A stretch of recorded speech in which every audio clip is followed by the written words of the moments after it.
ఈరోజు రాష్ట్ర వ్యాప్తంగా వామపక్ష విద్యార్థి సంఘాల ఆధ్వర్యంలో విద్యా సంస్థలకు బిందు పిలిపించింది. విషయం విద్యారంగ సమస్యలు పరిష్కరించాలని చెప్పేసి ఈరోజు బంద్.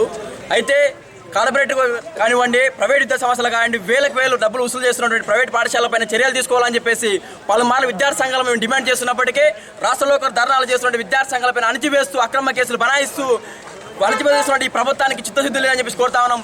ఇప్పటికైనా సరే ప్రభుత్వ కాలేజీలో, గవర్నమెంట్ కాలేజీలలో ఉన్నటువంటి లెక్చరర్ పోస్టులు భర్తీ చేయాలి. అదేవిధంగా కేజీ టు పీజీ ఉచిత విద్యను అమలు చేయాలని చెప్పేసి కోరుతా ఉన్నాము. ఎక్కడయ్యా నీ కేసీఆర్ నీ పరిపాలన ఈ విధంగా ఉన్నది?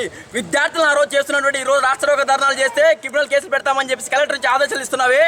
ఆనాడు ఏ రోజైతే విద్యార్థి కనబెత్తి ఆ రోజు తెలంగాణ రాష్ట్రం సాధించారు, ఈ రోజు అదే ఉద్యమాన్ని మేము ఉనికి వినిపిస్తుంటే నువ్వు ఈ రోజు కాదు అని చెప్పేసి అణచివేస్తున్నావు. ఇది సరైన పద్ధతి కాదు. ఇప్పటికైనా సరే ప్రభుత్వ పాఠశాలలో మౌలిక సదుపాయాలు, అదేవిధంగా ఉపాధ్యాయుల పోస్టులు ఏవైతే ఉన్నాయో వెంటనే భర్తీ చేసి కేజీ ఉచిత విద్యను భర్తీ చేయాలని చెప్పేసి ప్రగతిశీల ప్రజాస్వామ్య విద్యార్థి సంఘంగా మేము కోరుతా ఉన్నాం.